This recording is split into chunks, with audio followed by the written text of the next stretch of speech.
My husband told me he wished I had died instead of his first wife and that I'm only half the mother she was. I am considering divorce because our relationship died that day, too. My husband Nick was married to his first wife Vanessa for 5 years, and they had 2 amazing kids, Luke and Lila. Sadly, Vanessa died in an accident 11 years ago when the kids were very young. I started dating Nick 8 years ago, and we started very slowly for obvious reasons. Nick has always been a little more distant than anyone I'd ever been with, but he and the kids lost Vanessa so young that I understood it. After 3 years of dating, Nick asked me to marry him, and I moved in. I've always had a great relationship with Luke and Lila, and they were happy that I would marry their dad. I had wanted an actual wedding, nothing big, but Nick didn't want one, so we married at the courthouse with just Luke and Lila present. We had a really fast engagement, but it worked for all of us. I have loved being Luke and Lila's stepmom and officially adopted them after discovering I was pregnant with our son Casey. The kids have been so great with Casey and help out so much. Nick was wonderful during the pregnancy and had always been a loving dad and husband, but Nick has been pulling away a lot over the last few months. He's been even more distant than usual, working late nights and going away with friends almost every weekend.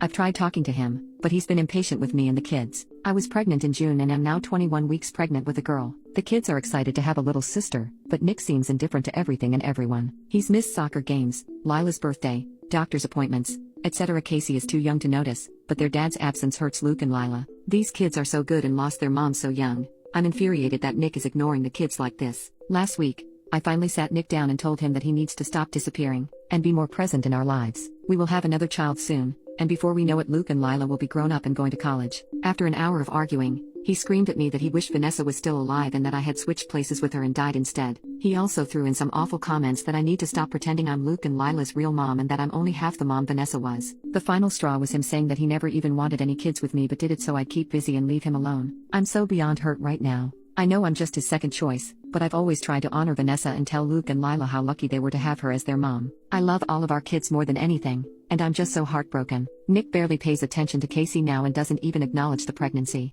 He somewhat apologized this weekend and took all 3 kids to lunch, but he won't even look me in the eye. He seems to want to talk, but he doesn't say anything, and I'm too upset to even be near him. I'm not sure where to go from here. Honestly, I can't even be around Nick right now, and if there weren't any kids involved, I'd leave and never look back. I'm not sure if he's cheating or the thought of a 4th child is stressing him out, but I'm devastated and not sure how or why I should save this marriage besides doing it for the kids. Any advice is desperately needed right now. Update: I gave Nick a letter, and I tried to explain how hurt I was by what he said and I wasn't sure how we'd gotten to this place. I also tried to explain that I knew he was still in so much pain from Vanessa's death, and I would never try to replace her, even though I try to be understanding of his grief and, likely, depression. I didn't sugarcoat how badly hurt I was by what he said to me. I know grief is extremely complex, but it doesn't excuse telling your pregnant wife you wish she was dead. It was a hard letter to write, but I tried to put forward some kind of resolution. If he meant what he said, then we divorce as amicably as possible for the kids. If he didn't mean it and was just lashing out, then we had to get couples counseling and he needed to get back to individual therapy if he wanted to stay together. Nick took the letter and locked himself in the guest room to read it. He didn't come out until the next morning, but he told me he needed to go away for a while and think. So he packed a bag,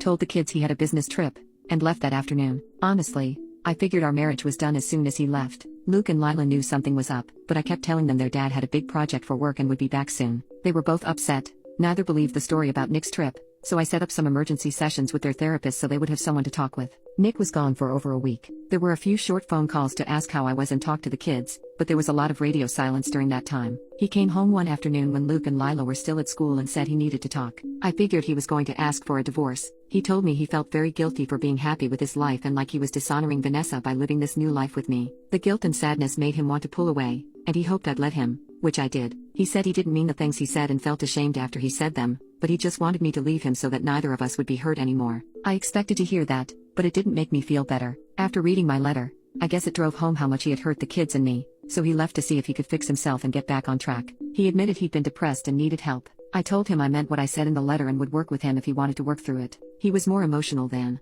I've ever seen him, so I believed he was sorry for what he said. So we've been in marriage counseling, and he's back in individual therapy as well. He still has a lot of guilt about Vanessa, and I'm still hurting from everything he said and did, but I feel like we're slowly making progress in rebuilding the relationship. Nick is trying to make up for the things he missed while he was checked out, and he's been great with the kids. I've been having a lot of complications with my pregnancy, but Nick has stepped up to help with everything. He's been to every doctor's appointment and has been very supportive of the pregnancy since he came back. I know he has extreme guilt from saying he never wanted Casey or the new baby, and he's been trying to make up for that. We'll all stay in therapy as long as needed, but I feel more confident about our future as a couple and a family. I won't lie and say I'm positive everything has been fixed or that his words don't still hurt, but I feel we're on the right path.